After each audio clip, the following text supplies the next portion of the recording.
this is Cassandra Clare. I'm the author of The Mortal Instruments, and I'm here talking to Jason Dohring, the narrator of the audiobook of City of Heavenly Fire. I'm really excited to get a chance to talk to Jason about his recording experience. Hi, Jason. Hi, how are you? Happy to be here with you. I wondered if there were any books that were favorites of yours when you were growing up. Yeah, to be honest, I didn't do a ton of reading when I was a kid and through high school, but I remember maybe reading The Giver, this book, and... Oh, yeah, that's a great book. Yeah, and I was just like, oh my gosh, it opened me to like a whole new world, and I was just enthralled and impressed, and I think that was the first time I was ever like stunned, I think, by a book and by certain twists in a book. If you could be any fictional character from any book or comic book or any world, who would it be and why? I thought about this, and I thought about Falkor or Atreyu, and I think I'm going to go with Atreyu from Neverending Story because he gets his horse back, and he's super cool. So while you were reading the book, did you develop attachment to any character? Did you have a favorite?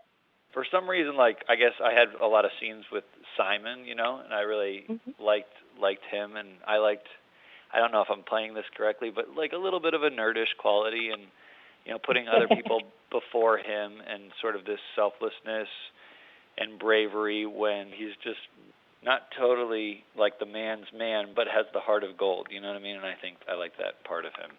Did you have fun distinguishing the voice of the characters during the recording, and which character was the most fun to give voice to? Was there anyone? Yeah, they're all great, you know, and you could sit in the studio and just create your own characters, and I think probably the favorite was Sebastian, probably. Asmodeus was a cool one, too. Sebastian is just so evil, you know what I mean?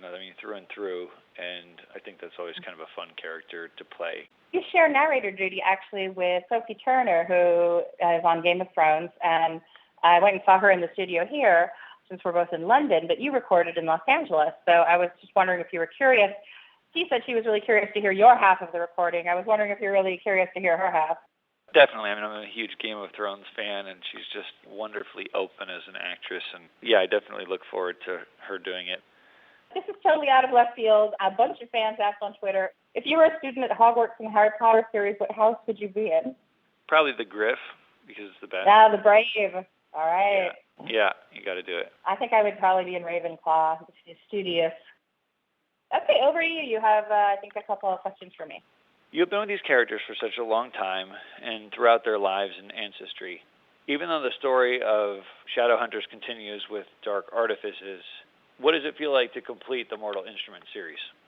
I think it feels a little maybe like sending a kid off to college. You know, I feel like I've had all these years with these characters and had to prepare them and hopefully grow them and get them ready for the world. And now with the absolute last book, they're sort of being released out there into the world. I don't have control over them anymore. The story is complete, sort of belongs out there in the universe now. And so I just hope that I raised them right, that people like the book, and that they look back on the whole series with fondness. And I feel sad to say goodbye to them, as well as excited to start something new. So of all the characters that you've written in the Mortal Instrument series, which one would you say you've loved the most, and why? Oh, I mean, it's so hard to choose. It's sort of like picking a favorite child among your children or something like that. But I also love Simon and feel very close to Simon, as he started out the most like me, completely normal human being with no special powers. And he really changed and grew into someone who was a hero along with all of these other heroes, even though he had no advantages to begin with. So just sort of I'm a baby, and I'm going to miss him.